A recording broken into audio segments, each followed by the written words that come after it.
চলমান কোভিড পরিস্থিতিতে শিক্ষা প্রতিষ্ঠানের ছুটি সংক্রান্ত বিষয়ে ভার্চুয়াল ব্রিফিং করছেন শিক্ষামন্ত্রী ডক্টর দীপু মনি। আমরা সরাসরি চলে যাব সেই ব্রিফিংয়ে।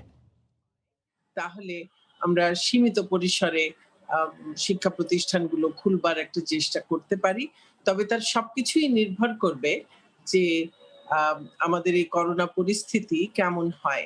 আমরা দেখছি যে বিশ্বজুড়েই আবার করোনার প্রকোপ আবার বৃদ্ধি পেয়েছে। আ সারা ইউরোপ জুড়ে, আমেরিকা জুড়ে, ভারতেও এবং পৃথিবীর অন্যান্য অঞ্চলেও আ এই করোনার প্রকোপ আবার বৃদ্ধি পাচ্ছে এবং আমাদের এখানেও বিশেষজ্ঞরা বলছেন যে শীতের সময়ে বাড়তে পারে। কাজেই সেই ঝুঁকিগুলো তো আমাদের রয়েছেই। কিন্তু তারপরও আমাদের বিশেষ করে যারা আগামী বছর এসএসসি পরীক্ষা দিবেন বা এইচএসসি পরীক্ষা দিবেন, তাদের কথা বিবেচনায় রেখে আমরা খুবই সীমিত পরিসরে স্বাস্থ্য ঝুঁকি একেবারেই যেন না থাকে এই রকমের একটা ব্যবস্থা করে কি করা যায় সেগুলো আমরা চিন্তা ভাবনা করে দেখছি। কাজেই যদি পরিস্থিতি অনুকূল হয় তাহলে আমরা সেই ধরনের সিদ্ধান্তে যাব। কাজেই আপাতত আমরা এই নভেম্বর মাসের ১৪ তারিখ পর্যন্ত আমাদের এই শিক্ষা প্রতিষ্ঠানগুলো বন্ধ রাখার তারিখ বৃদ্ধি করছি। আপনাদের সঙ্গে এটুকুই জানাবার ছিল। আপনাদের যদি কোনো প্রশ্ন থাকে আপনারা প্রশ্ন করতে পারেন। এবার আ বই আমাদের তৈরি হয়ে যাবে, তৈরি থাকবে ইনশাআল্লাহ। কিন্তু আমরা যেভাবে বই উৎসব করি, যেখানে বিদ্যালয়ের সকল শিক্ষার্থীরা হাজির হয়, এবার তো খুব স্বাভাবিক কারণেই এই স্বাস্থ্য ঝুঁকির কারণেই নিশ্চয়ই আমরা সেই রকম সমাবেশ করে শিক্ষার্থীদের হাতে তুলে দেয়া সেটি আমরা করতে পারব না। কাজে আমাদের একটা বিকল্প আমরা চিন্তা করে আ কিভাবে শিক্ষার্থীদের হাতে, প্রতিটি শিক্ষার্থীর হাতে এই বই পৌঁছে দেয়া যায়, সেই বিষয়টি নিয়ে আমরা চিন্তা ভাবনা করব। কারণ আমার মনে হয় না যে আমরা এত চেষ্টা করলাম তারপরে ওই একদিন একটি উৎসব করতে গিয়ে, উৎসবটি আমাদের জন্য গুরুত্বপূর্ণ কোনো সন্দেহ নেই। কিন্তু সেই উৎসবটি করতে গিয়ে আমরা খুব বড় একটা স্বাস্থ্য ঝুঁকি সেটি আমরা নিয়ে নেব, সেটি বোধহয় সঠিক হবে না। কাজেই আমরা এর বিকল্প কিভাবে করতে পারি সেটি আমরা জানিয়ে দেব। আচ্ছা, এই যে আমরা খোলার কথা বলছি এটি কিন্তু এই শিক্ষাবর্ষের জন্যেই। এবং বিশেষ করে আমাদের মাথায় আছে যে যারা আগামী বছর ২০২১ সালে যারা এসএসসি পরীক্ষার্থী বা এইচএসসি পরীক্ষার্থী, এবছর আমরা যাদের এইচএসসি পরীক্ষা দেবার কথা ছিল, তারা কিন্তু তাদের পুরো সিলেবাস পড়াশোনা শেষ করে পরীক্ষার সম্পূর্ণ প্রস্তুতিও নিয়ে পরীক্ষা দেবার ঠিক আগের দিন গিয়ে পরীক্ষা তাদের বন্ধ হয়েছিল। কাজেই তারা কিন্তু তাদের পড়াশোনাটা পুরোটাই করে ফেলেছিলেন। কিন্তু আগামী বছর যারা এসএসসি বা এইচএসসি দেবেন, তাদের কিন্তু পড়াশোনায় কিছুটা হলেও তো ব্যাঘাত হয়েছে এবং তারা কিন্তু ক্লাস করতে পারেননি প্রায় এই ৮-৯ মাস।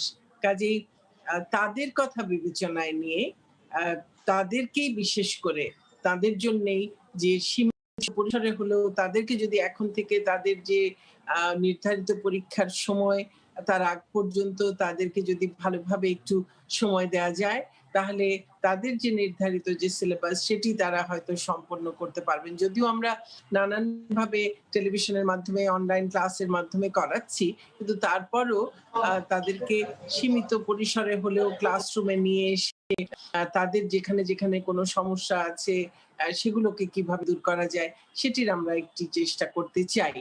বিশেষ করে এদের জন্যে।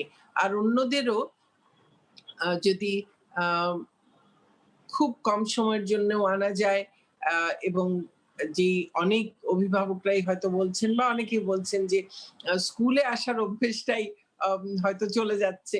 তো আমরা নানান বিষয় আসলে চিন্তা ভাবনা করছি, বিবেচনা করছি। তবে সবকিছুই চূড়ান্ত সিদ্ধান্ত অবশ্যই হবে যে স্বাস্থ্য ঝুঁকির বিষয়টিকে বিবেচনায় নিয়ে। কাজে আমরা এই চিন্তা ভাবনাগুলো করছি কিন্তু তা নির্ভর করবে করোনা পরিস্থিতি কোন দিকে যায় তার উপরে বহুলাংশেই। আর আপনি আ জাতীয় বিশ্ববিদ্যালয় যেটি বললেন, একেবারেই সত্যি যে জাতীয় বিশ্ববিদ্যালয়ের ৪র্থ বর্ষে যারা আছেন তাদের ৫ টি পরীক্ষা হয়ে গেছে। তাদের আর ৩-৪ টি পরীক্ষা বাকি।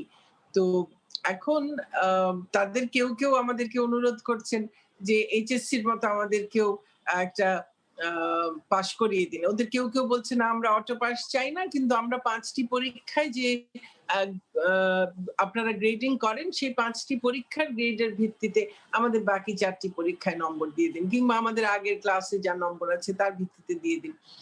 আহ, আমাদের দিক থেকে যেটি বিবেচনা সেটি হলো যে এসএসসি বা এইচএসসির ক্ষেত্রে, তাও আমরা এইচএসসির ক্ষেত্রে একেবারে আমরা অনেক মাস অপেক্ষা করেছি এবং তারপর শেষে বাধ্য হয়েই যে এরপরে আর অপেক্ষা করার আর সুযোগ ছিল না। সেই জন্য আমরা তাদের এর আগে দুটো পাবলিক পরীক্ষা তারা দিয়েছেন, জেএসসি এবং এসএসসি, তার ভিত্তিতে আমরা মূল্যায়ন করবার সিদ্ধান্ত দিয়েছি।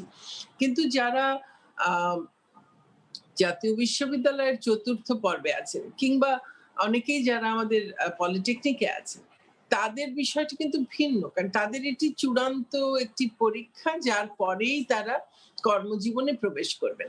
কাজেই সেই পরীক্ষাগুলো যদি সঠিকভাবে পরীক্ষা হয়ে তার ভিত্তিতে মূল্যায়ন না হয়, তাহলে কিন্তু তাদের আহ চাকরির ক্ষেত্রে, পরবর্তী কর্মসংস্থানের ক্ষেত্রে তাদের সমস্যা হবে, এবং এটি তো একটি চূড়ান্ত মূল্যায়নের জায়গা। এইচএসসির পরে যেমন তারা অন্য কিছুতে যাবেন, পড়বেন, সেটি ধরে নেওয়া হচ্ছে। কিন্তু এই জাতীয় বিশ্ববিদ্যালয়ে যারা চতুর্থ বর্ষে আছেন তারা তো মনে করা হয়, ধরে নিচ্ছি আমরা যে এটি করেই তারা কর্মজীবনে প্রবেশ করবেন। তো এই জায়গায় পরীক্ষা ছাড়া মূল্যায়ন করাটা আসলে বোধহয় সঠিক হবে না।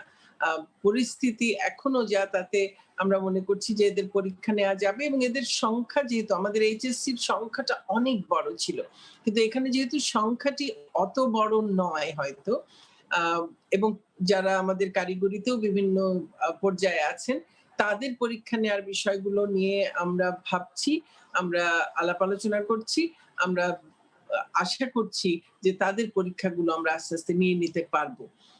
তো সেটির জন্য একটু হয়তো সময় লাগবে, কিন্তু আমি তাদেরকে অনুরোধ করব, আহ্বান জানাবো, তারা যেন এখন থেকেই একেবারে পরীক্ষার পূর্ণ প্রস্তুতি নিতে থাকেন, যে আমরা যেন তাদের পরীক্ষাগুলো নিতে পারি। এখন থেকে ১ মাস বা ২ মাস পরে যদি পরীক্ষা হয়, তখন যেন তারা না বলেন যে আমরা তো পরীক্ষার জন্য প্রস্তুতি নিতে পারিনি। অনেকেই বলছেন যে আমরা তো ৮ মাস ৯ মাস পড়াশোনার বাইরে। কেন পড়াশোনার বাইরে একেবারে চলে যাওয়াটা তো ঠিক না। হ্যাঁ, আপনি ক্লাস করছেন না।